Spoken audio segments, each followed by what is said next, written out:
Assalamualaikum warahmatullahi wabarakatuh. Berjumpa lagi dengan saya Hasan Albana di Albanas Channel. Pada video kali ini kita akan membahas soal-soal tes wawasan kebangsaan untuk seleksi CPNS tahun 2021. Buat teman-teman yang menonton video ini, jangan lupa untuk subscribe, like, comment, and share, dan juga jangan lupa untuk menyalakan loncengnya biar tidak ketinggalan video terbaru dari kami. Oke, langsung saja kita ke soal yang pertama. Sebagai negara yang berkembang dan memiliki banyak sumber daya alam yang melimpah, Indonesia merupakan negara penghasil sumber daya alam yang baik. Dari hal ini, kemudian muncul sikap untuk saling menghormati dan bekerja sama dengan bangsa lain. Hal ini termasuk pada pengamalan sila titik-titik Pancasila. A ke-1, B ke-2, C ke-3, D ke-4, E ke-5. Silahkan teman-teman boleh jawab terlebih dahulu. Oke, jawabannya adalah B. Pengamalan sila kedua dari Pancasila. Oke, kita lihat penjelasannya. Salah satu poin pengamalan Pancasila, sila kedua adalah mengembangkan sikap hormat menghormati dan bekerja sama dengan bangsa lain. Nah, ini sudah jelas kan di soalnya kan, ini ada sikap saling hormat menghormati dan bekerja sama dengan bangsa lain. Nah, itu berarti pengamalan sila kedua dari Pancasila. Jadi, tiap sila dari Pancasila itu ada pengamalannya, ada poin-poinnya. Untuk materinya, teman-teman bisa download di deskripsi ya. Linknya ada di deskripsi. Oke, kita ke soal selanjutnya. Wujud manifestasi tekad dan keinginan bangsa Indonesia dalam menemukan dan menentukan identitas dan rasa solidaritas menuju persatuan dan kesatuan bangsa adalah A. Berdirinya Budi Utomo, B. Kongres Pemuda I, C. Sumpah Pemuda, D. Proklamasi Kemerdekaan, E. Pemilu 1955. Oke, teman-teman bisa jawab terlebih dahulu. Jawaban yang benar adalah C. Sumpah Pemuda. Kita lihat pembahasannya. Oke. Sumpah Pemuda merupakan awal dari wujud manifestasi dari tekad dan keinginan bangsa Indonesia untuk bersatu. Jadi Sumpah Pemuda ini menjadi tonggak pertama, menjadi titik awal dari kesatuan dan persatuan bangsa Indonesia. Perwujudan dari kesatuan dan persatuan Indonesia itu diwujudkan dalam Sumpah Pemuda. Kalau berdirinya Budi Utomo itu merupakan organisasi pertama di Indonesia kan dalam dalam rangka mewujudkan kemerdekaan. Kemudian Kongres Pemuda I itu belum tercapai kesepakatan atau rasa persatuan bersama, masih kedaerahan sifatnya. Kemudian proklamasi kemerdekaan itu setelah Sumpah Pemuda. Yang pertama itu adalah Sumpah Pemuda. Oke, kita ke soal selanjutnya. Pemerintah sebagai salah satu pelaku ekonomi rumah tangga pemerintah memiliki fungsi penting dalam perekonomian yang berfungsi sebagai A. Perencana, pengawas dan pelaksana, B. Mediator alokasi dan perencana, C. Pengawas pelaksana dan mediator, D. Distribusi pengawas dan pelaksana, E. Alokasi, distribusi dan stabilitas. Oke, teman-teman boleh jawab terlebih dahulu. Jawabannya adalah E. Alokasi, distribusi, dan stabilitas. Kita lihat pembahasannya. Pemerintah sebagai salah satu pelaku ekonomi atau rumah tangga pemerintah memiliki fungsi penting dalam perekonomian, yaitu sebagai satu, fungsi stabilitas adalah fungsi pemerintah dalam menciptakan keseimbangan di bidang ekonomi, sosial, politik, hukum, pertahanan, dan keamanan. Kemudian yang kedua, fungsi alokasi adalah fungsi pemerintah sebagai penyedia barang dan jasa publik seperti pembangunan jalan raya, gedung sekolah, penyedia fasilitas penerangan, dan telepon. Kemudian yang ketiga, fungsi distribusi adalah fungsi pemerintah dalam pemerataan atau distribusi pendapatan masyarakat. Oke, kita ke soal selanjutnya.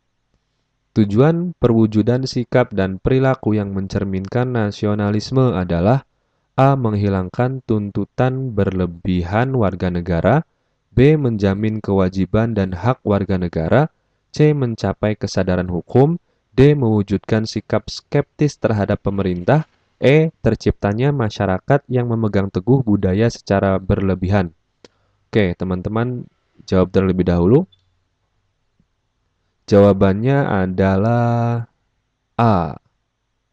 Kita lihat pembahasannya. Oke.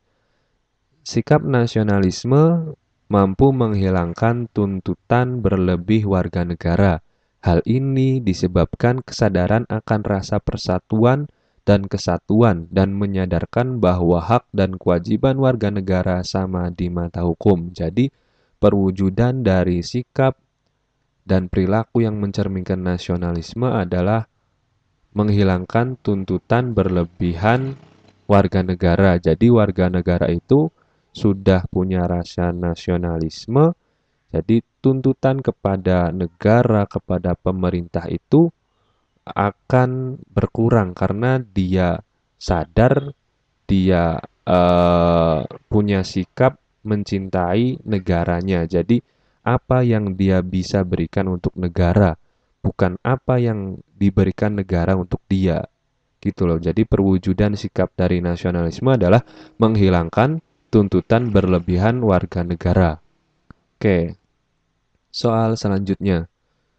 Perilaku berikut yang mencerminkan tindakan budaya korupsi terlihat pada A. Seseorang menyerobot antrean tiket, B. Tidak membuat KTP di kelurahan, C. Membuang sampah tidak pada tempatnya, D. Ikut dalam pembuatan SIM massal, E. Memberikan informasi palsu kepada negara. Oke, teman-teman boleh jawab terlebih dahulu. Jawabannya adalah D. Ikut dalam pembuatan SIM massal. Kita lihat pembahasannya. Pembuatan SIM massal biasanya menyalahi aturan dan wewenang yang ada dalam peraturan pembuatan SIM. Penyalahgunaan wewenang ini termasuk dalam tindakan budaya korupsi. Nah, biasanya di pembuatan SIM massal itu kan tidak ada tes praktek mengendarai, kemudian tidak ada tes teori dalam berlalu lintas kan. Nah, biasanya pembuatan SIM massal itu didata, kemudian SIM-nya jadi, kita bayar SIM-nya jadi. Nah, itu tindakan korupsi, tidak sesuai prosedur membuat SIM-nya gitu.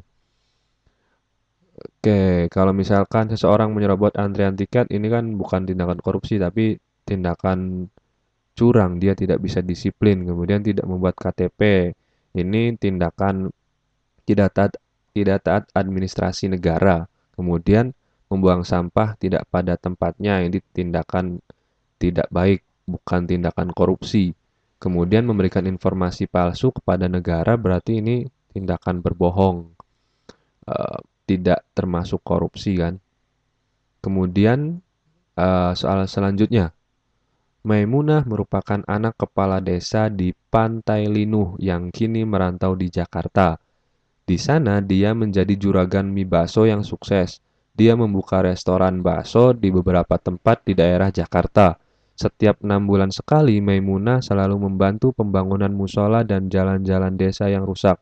Perbuatan Maimunah ini mencerminkan sila ke A1, B2, C3, D4, E5. Silahkan teman-teman boleh jawab terlebih dahulu. Jawaban yang tepat adalah pengamalan sila kelima. Sila kelima. Kita lihat pembahasannya. Sila kelima, butir suka melakukan kegiatan dalam rangka mewujudkan kemajuan yang merata dan berkeadilan sosial. Jadi, Maimunah ini sikapnya itu mencerminkan dalam rangka mewujudkan kemajuan yang merata dan berkeadilan sosial. Meskipun dia merantau di Jakarta, tapi dia selalu menyumbang pembangunan musola dan jalan-jalan desa yang rusak. Jadi majunya bukan hanya di kota, tapi dia juga dalam rangka berpartisipasi mewujudkan kemajuan yang merata di desanya. Dia berpartisipasi aktif gitu ya. menyumbang untuk musola, untuk jalan-jalan desa yang rusak.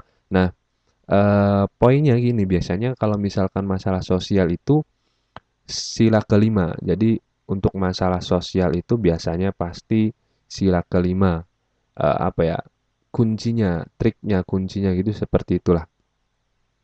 Oke, kita lanjut ke soal selanjutnya. Memupuk rasa nasionalisme kebangsaan bagi masyarakat Indonesia berdasarkan keberagaman suku, agama, ras, dan antar golongan agar A. Bangsa Indonesia mandiri, B. Moralitas bangsa terjaga, C. Tercipta kedaulatan bangsa, D. Identitas nasional terjaga, E. Tidak kehilangan kepribadian bangsa. Oke, silakan teman-teman jawab terlebih dahulu. Jawaban yang tepat adalah E. Tidak kehilangan kepribadian bangsa. Kita lihat pembahasannya.